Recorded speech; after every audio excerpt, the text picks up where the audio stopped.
श्री कृष्ण के असंख्य महान गुणों का वर्णन नहीं किया जा सकता। जिस प्रकार पक्षीगण अपनी शक्ति के अनुसार ही आकाश में उड़ते हैं, वैसे ही ज्ञानी जन भी अपनी गति एवं शक्ति के अनुसार ही भगवान श्री कृष्णचंद्र जी की दिव्य लीलाओं का गान करते हैं। जय श्री कृष्ण भक्तों, राधे राधे। वैष्णव परिवार भक्ति रस में आपका बहुत बहुत स्वागत है। अधिक मास में आज हम गोलोक खंड से 5वां अध्याय श्रवण करेंगे। आइए, किस प्रकार ये गोपियाँ, इतनी सारी गोपियों ने रूप धरा था। कोई ऋषि मुनि थे, तो कोई अप्सराएं थी। उनको किस प्रकार भगवान का वरदान मिलता है और वो गोपी बनती हैं। बहुत तपस्याओं के बाद गोपी स्वरूप मिला है उन्हें। कहते हैं कि गोपियों के स्वरूप का और उनके पुनर्जन्म का कथा सुनने से सभी पापों का नाश होता है। आइए हम भी श्रवण करते हैं। भगवान श्री हरि कहते हैं, वैकुंठ में विराजने वाली रमा देवी की सहचारियां, श्वेत द्वीप की सखियां, भगवान अजित यानी कि विष्णु के चरणों के आश्रित ऊर्ध्व वैकुंठ में निवास करने वाली देवियां तथा श्री लोकाचल पर्वत पर रहने वाली समुद्र से प्रकटित लक्ष्मी की सखियां, वे सभी भगवान कमलपति के वरदान से ब्रज में गोपियां होंगी। पूर्वकृत विभिन्न पुण्यों के प्रभाव से कोई दिव्य, कोई अदिव्य और कोई सत्व रज तम तीनों गुणों से युक्त देवियां ब्रजमंडल में गोपियां होंगी। जिन्होंने जिस प्रकार का पुण्य किया था, उन्हें उस प्रकार से स्थान प्राप्त होता है। रुचि के यहाँ पुत्र रूप से अवतीर्ण द्युलोकपति रुचिर विग्रह भगवान यज्ञ को देखकर देवांगनाएं प्रेम रस में निमग्न हो गईं। तदनंतर वे देवलोक जी के उपदेश से हिमालय पर्वत पर जाकर परम भक्ति भाव से तपस्या करने लगे। ब्राह्मण, वे सब मेरे ब्रज में जाकर गोपियां होंगी। भगवान धन्वंतरी जब इस भूतल पर अंतर्ध्यान हुए, उस समय संपूर्ण औषधियां अत्यंत दुख में डूब गईं और भारतवर्ष में अनेकों निष्फल मनाने लगी। फिर सबने सुंदर स्त्री का वेश धारण करके तपस्या आरंभ की। 4 युग व्यतीत होने पर भगवान श्री हरि उन पर अत्यंत प्रसन्न हुए और बोले, तुम सब वर मांगो।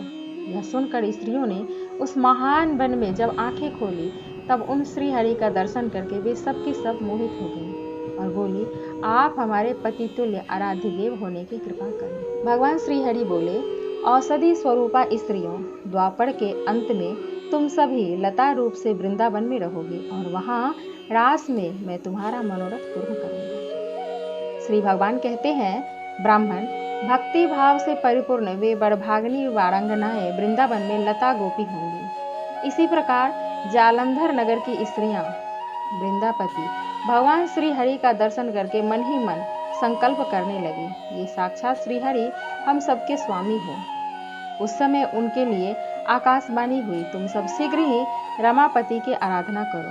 फिर वृंदावन की ही भांति तुम भी वृंदावन में भगवान की प्रिया गोपी हो। उस समय उनके लिए आकाशवाणी हुई, तुम सब शीघ्र ही रमापति की आराधना करो। फिर वृंदा की ही भांति तुम भी वृंदावन में भगवान की प्रिय गोपियां हो।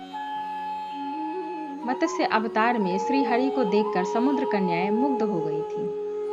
श्री मत्स्य भगवान के वरदान से वे भी ब्रज में गोपियां होंगी। मेरे अंशभूत राजा पृथु बड़े प्रतापी थे। उन महाराज ने संपूर्ण शत्रुओं को जीतकर पृथ्वी से सारी अभिष्ट वस्तुओं का दोहन किया था। उस समय बहिष्मती नगरी में रहने वाली बहुत सी स्त्रियां उन्हें देखकर मुग्ध हो गईं और प्रेम से विह्वल हो अत्रि जी के पास जाकर बोली, महामुने, समस्त राजाओं में श्रेष्ठ महाराज पृथु बड़े ही पराक्रमी हैं। ये किस प्रकार से हमारे पति होंगे, यह बताने की कृपा कीजिए। अत्रि जी ने कहा, तुम सब शीघ्र ही आज से गौओं को दूहो। यह संपूर्ण पदार्थों को धारण करने वाली धारणामयी धरणी देवी है। तुम्हारे सारे मनोरथों को, चाहे वे समुद्र के समान अगाध, अपार एवं दुर्गम ही क्यों न हो, अवश्य पूर्ण कर देंगी। ब्राह्मण, तब उन स्त्रियों ने मन को दोहन पात्र बनाकर अपने मनोरथों का दोहन किया। इसी कारण से वे सब की सब वृंदावन में गोपियां हुई। बहुत सी श्रेष्ठ अप्सराएं, जिनका रूप अत्यंत मनोहर था और वे जो कामदेव की सेनाएं थीं, भगवान नारायण ऋषि को मोहित करने के लिए गंधमादन पर्वत पर गई, परंतु उन्हें देखकर वे भी अपनी सुध-बुध खो बैठी।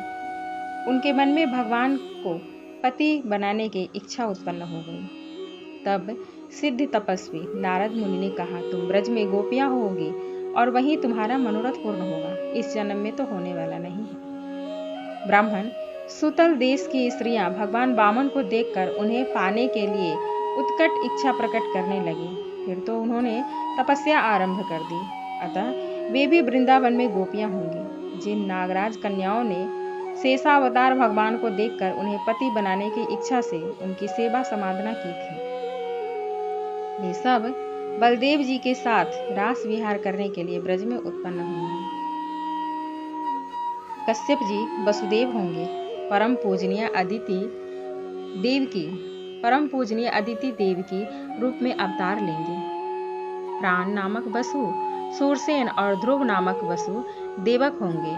वसु नाम के जो वसु हैं उनका उद्धव के रूप में प्राकट्य होगा।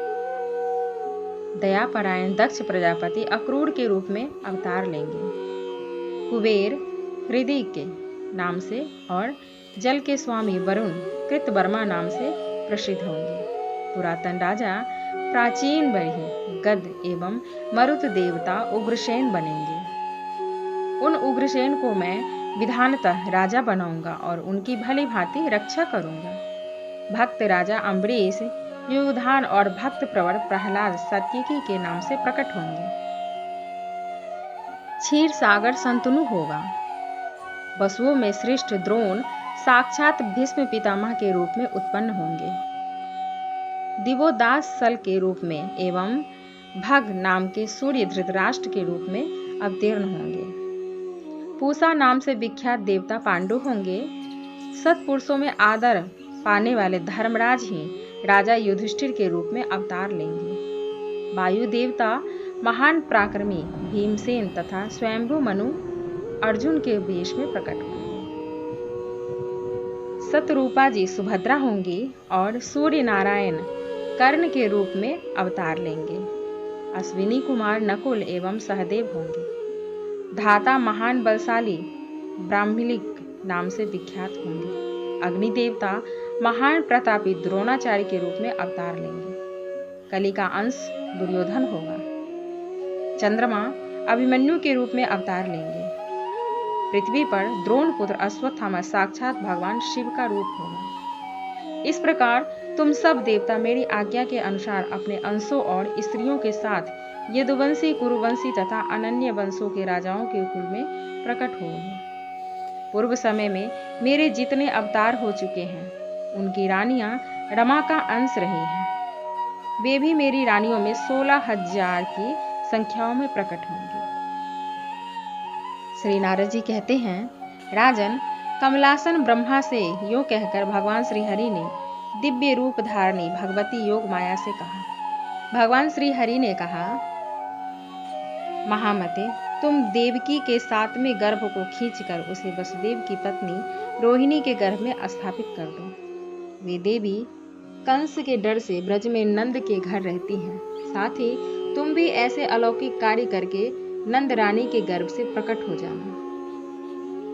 तब श्री नारद जी कहते हैं, पर ब्रह्म श्रेष्ठ राजन, भगवान श्री कृष्ण के वचन सुनकर संपूर्ण देवताओं के साथ ब्रह्मा जी ने परात्पर भगवान श्री कृष्ण को प्रणाम किया और अपने वचनों द्वारा पृथ्वी देवी को धीरज दी। वे अपने धाम को चले गए। मिथिलेश्वर, तुम भगवान श्री कृष्ण चंद्र को साक्षात परिपूर्णतम परमात्मा समझो। कंस आदि दुष्टों का विनाश करने के लिए ही वे इस धराधाम पर पधारे हैं। शरीर में जितने रोए हैं उतनी जिह्वाएं हो जाएं, तब भी भगवान श्री कृष्ण के असंख्य महान गुणों का वर्णन नहीं किया जा सकता। महाराज, जिस प्रकार पक्षीगण अपनी शक्ति के अनुसार ही आकाश में उड़ते हैं, वैसे ही ज्ञानी जन भी अपनी मति एवं शक्ति के अनुसार ही भगवान श्री कृष्ण चंद्र की दिव्य लीलाओं का गायन करते हैं। इसी के साथ 5वां अध्याय समाप्त होता है। कल हम 6ठे अध्याय में श्रवण करेंगे काल नेमी अंश से उत्पन्न कंस के महान बल पराक्रम और दिग्विजय का वर्णन होगा। इस कथा को अधिक मास में सुनना बहुत उत्तम माना गया है। तो कथा श्रवण जरूर कीजिएगा और वीडियो को अपने दोस्तों के साथ शेयर प्लीज कर दीजिएगा। मिलते हैं नेक्स्ट वीडियो में, तब तक के लिए जय श्री कृष्णा, राधे राधे।